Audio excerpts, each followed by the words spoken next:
Hello guys and welcome back to my YouTube channel.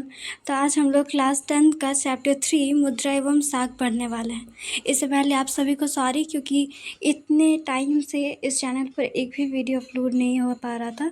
Actually मेरी तबीयत थोड़ी सी ख़राब थी, पर अब इस चैनल पर रेगुलरली डेली वीडियोस अपलोड होंगी। डेली आप लोग को वीडियो मिलेगा। तो चलिए हम लोग स्टार्ट करते हैं। तो सबसे पहले हम लोग समझते हैं कि मुद्रा क्या होता है। तो आप लोग के हिसाब से क्या लगता है कि मुद्रा क्या हो सकता है? तो मुद्रा विनिमय का एक माध्यम है, मतलब कि लेन देन का एक माध्यम होता है मुद्रा। अब इसमें एक और चीज़ आता है जिसका नाम है वस्तु विनिमय प्रणाली। तो वस्तु विनिमय प्रणाली क्या होता है? आप लोग सबको इसके बारे में थोड़ा तो ज़रूर पता होगा कि वस्तु विनिमय प्रणाली में बिना मुद्रा का इस्तेमाल किए सिर्फ वस्तुओं का आदान प्रदान ही वस्तु विनिमय प्रणाली कहलाता है। तो वस्तु विनिमय प्रणाली के अंतर्गत मुद्रा का उपयोग किए बिना वस्तुओं का विनिमय होता है। इसमें आवश्यकताओं का सहयोग होना अनिवार्य विशिष्टता है। इसमें सहयोग नहीं, संयोग होगा। इसमें आवश्यकताओं का दोहरा संयोग होना इसकी अनिवार्य विशिष्टता है। जैसे हम लोग देखेंगे कि पुराने समय में जब मुद्रा नहीं था तो उस समय सिर्फ वस्तुओं से ही वस्तुओं का आदान प्रदान होता था। जैसे अगर किसी के पास गेहूँ है, यदि किसी के पास गेहूँ है और किसी के पास चावल, तो अगर जिसके पास चावल है उसे गेहूँ की आवश्यकता है और जिसके पास गेहूँ है उसे चावल की आवश्यकता है, तो ये दोनों ही आपस में वस्तुओं का आदान प्रदान कर लिया करते थे। तो इसी तरह उन लोग का फिर होता था। पर अब ऐसा नहीं होता है। अब क्योंकि मुद्रा के चलन की वजह से सब कुछ बहुत ही ज़्यादा सरल हो चुका है। तो हम लोग इसके बारे में आगे देखेंगे, अभी आगे देखते हैं। तो मुद्रा विनिमय का एक माध्यम। मुद्रा का इस्तेमाल हमारे रोज़ाना के जीवन का एक बहुत बड़ा हिस्सा है। हमारे रोज़ के जीवन में मुद्रा का इस्तेमाल होते ही रहता है। अगर हम सुबह से लेकर के शाम तक देखें तो कई बार हम लोग मुद्रा का इस्तेमाल कर चुके होते हैं। क्या आपने कभी सोचा है कि खरीदारी मुद्रा के ज़रिए क्यों होती है? इसका कारण बहुत ही ज़्यादा सरल है। जिस व्यक्ति के पास मुद्रा है वह इसका विनिमय किसी भी वस्तु या सेवा खरीदने के लिए आसानी से कर सकता है। इसलिए हर कोई मुद्रा के रूप में भुगतान लेना पसंद करता है, फिर उसे मुद्रा का इस्तेमाल अपनी ज़रूरत की चीज़ें खरीदने के लिए करता है। अगर हमसे पूछा जाए कि हमें मुद्रा के ज़रिए ही खरीदारी क्यों करनी है, तो हम लोग सिंपली ये बता सकते हैं कि मुद्रा के ज़रिए खरीदारी करना बहुत ही ज़्यादा सरल होता है। किसी भी चीज़ को बेच करके उसके बदले जो हमें धन मिलेगा उससे हम अपने पसंद की जो भी चीज़ें हमें लेनी है वो हम बाज़ार से आसानी से ले सकते हैं। इसलिए मुद्रा इसका सबसे ज़्यादा सरल रूप है विनिमय का। अब ठीक है, अब हम लोग देखते हैं एक जूता निर्माता का उदाहरण। उसके बाद हम लोग को सब कुछ अच्छे से समझ में आ जाएगा। तो अगर हम एक जूता निर्माता का उदाहरण लेते हैं तो जूता निर्माता बाज़ार में जूता बेचकर गेहूँ खरीदना चाहता है। गेहूँ बनाने वाला पहले जूता के बदले मुद्रा प्राप्त करेगा और फिर इस मुद्रा का इस्तेमाल गेहूँ खरीदने के लिए करेगा। ज़रा सोचिए कि जूता निर्माता यदि बिना मुद्रा का इस्तेमाल किए जूते का सीधा गेहूँ से विनिमय करता तो उसे कितनी कठिनाई होती। उसे गेहूँ उगाने वाले ऐसे किसी को खोजना पड़ता जो ना केवल गेहूँ बेचना चाहता हो बल्कि साथ में जूते भी खरीदना चाहता हो। अर्थात दोनों पक्ष एक दूसरे से चीज़ें खरीदने और बेचने पर सहमति रखते हों। अब देखिए, यदि एक जूता निर्माता वो जूता बनाकर ही अपना जीवन चलाता है, तो अगर एक जूता निर्माता अपना जूता बेचकर गेहूँ खरीदना चाहता है तो उसे क्या करना होगा अभी के समय में? तो वो सबसे पहले जूता बनाएगा, उसके बाद उस जूता का बाज़ार में ले जाकर के बेच करके उससे मुद्रा प्राप्त करेगा और फिर उस मुद्रा का इस्तेमाल करके बाज़ार से गेहूँ खरीद लेगा। अब यही अगर वस्तु विनिमय प्रणाली में होता तो उसे कितना ज़्यादा कठिनाई होता। पहले वो जूता बनाता, उसके बाद फिर उसे किसी ऐसे व्यक्ति को ढूंढना पड़ता जो उसके जूते खरीदने के बदले में गेहूँ दे उसे। तो इससे कहते हैं आवश्यकताओं का दोहरा संयोग, मतलब कि दोनों ही पक्ष एक दूसरे से चीज़ें खरीदने के लिए सहमत हों।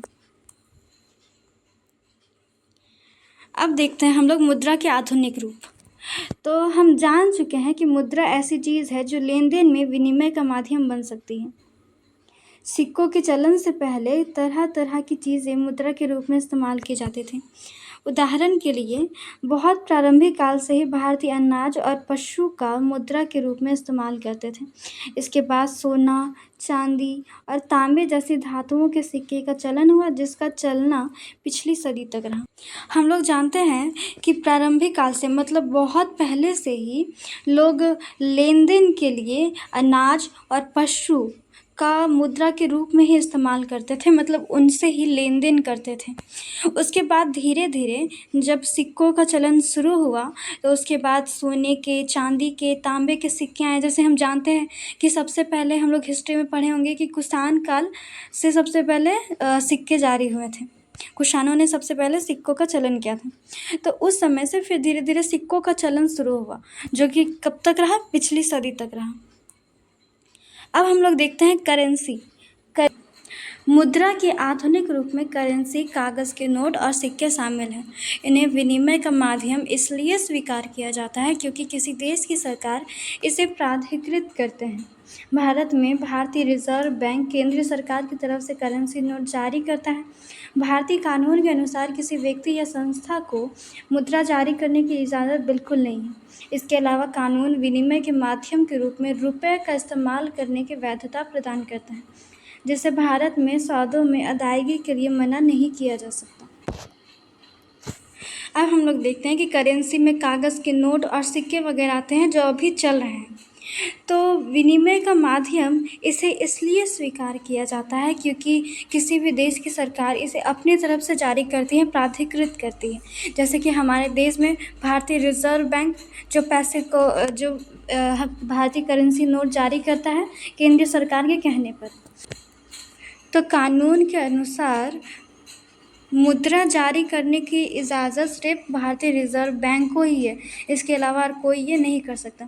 अगर कोई ये करता है तो फिर वो जाली नोट हो जाएगा। इसके अलावा कानून विनिमय के माध्यम के रूप में रुपए का इस्तेमाल करने की वैधता प्रदान करता है, जिसे भारत में सौदों में अदायगी के लिए मना नहीं किया जा सकता है।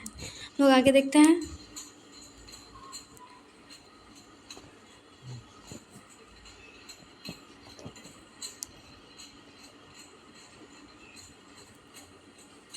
कोई व्यक्ति कानूनी तौर पर रुपए में अदायगी को अस्वीकार नहीं कर सकता, इसलिए रुपया व्यापक स्तर पर विनिमय का माध्यम स्वीकार किया गया है।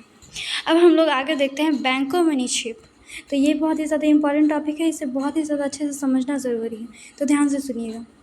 लोग मुद्रा बैंकों में निक्षेप के रूप में भी रखते हैं, मतलब जमा के रूप में भी रखते हैं। किसी समय पर लोगों को रोज़मर्रा की आवश्यकताओं के लिए कुछ ही करेंसी की ज़रूरत पड़ती है। उदाहरण के लिए हर महीने के आखिर में वेतन वाले मजदूरों के अतिरिक्त नकद होता है। लोगों के इस अतिरिक्त नकद को, अब देखिए, कोई भी मज़दूर जो वेतन कमाता है महीने में, वो उसको महीने में जब वेतन मिलता है तो वो उसका कुछ ही हिस्सा खर्च करता है। उसका जो बाकी का हिस्सा है वो फिर उसका क्या करता है, तो वो अपने बैंक खाते में अपने नाम से खाता खोलकर उसे जमा कर देता है बैंक में। बैंक यह जमा स्वीकार करते हैं और इस पर सूद भी देते हैं। तो बैंक की वो जमा लेती है और उस पर क्या देते हैं? सूद देती है। अब देखिए, यदि हम पैसों को घर में रखें तो वो घर में उतना का उतना ही रह जाएगा, पर यदि हम उसे बैंकों में जमा के रूप में रखें तो वो थोड़ा थोड़ा बढ़ता भी जाता है और हमारे धन सुरक्षित भी रहता है। अब देखते हैं, इस तरह लोगों का धन बैंकों के पास सुरक्षित रहता है। लोगों को अपनी आवश्यकता के अनुसार इसमें से धन निकालने की सुविधा भी उपलब्ध होती है, क्योंकि बैंक खातों में जमा धन को मांग के ज़रिए निकाला जा सकता है, इसलिए इस जमा को मांग जमा कहा जाता है। यहाँ पर मिस प्रिंट है, यहाँ पर होगा मांग जमा। मांग जमा एक अन्य दिलचस्प सुविधा है। यह सुविधा इसी मुद्रा का महत्वपूर्ण लक्षण प्रदान करती है।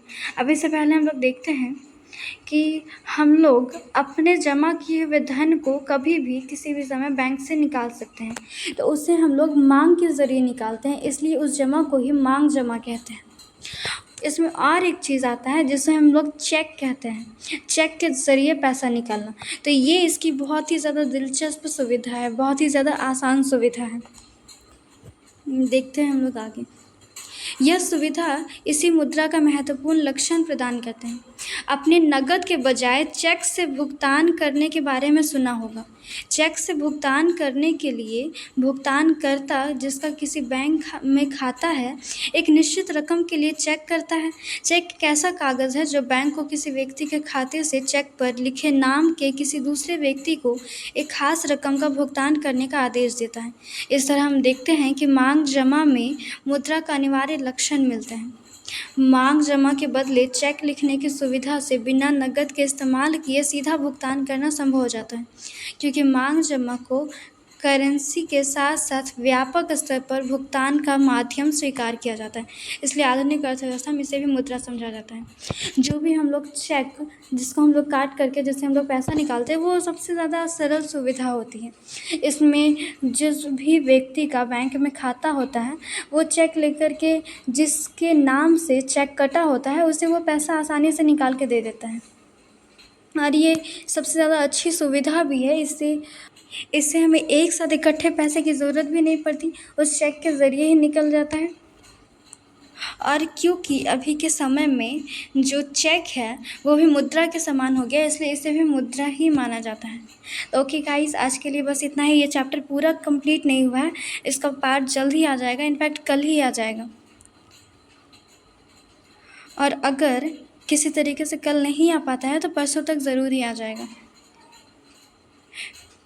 तो आज के लिए बस इतना ही। मिलता है अगली वीडियो में, तब तक के लिए थैंक यू। और मेरे चैनल को लाइक, शेयर और सब्सक्राइब ज़रूर करें। Thank you, bye bye.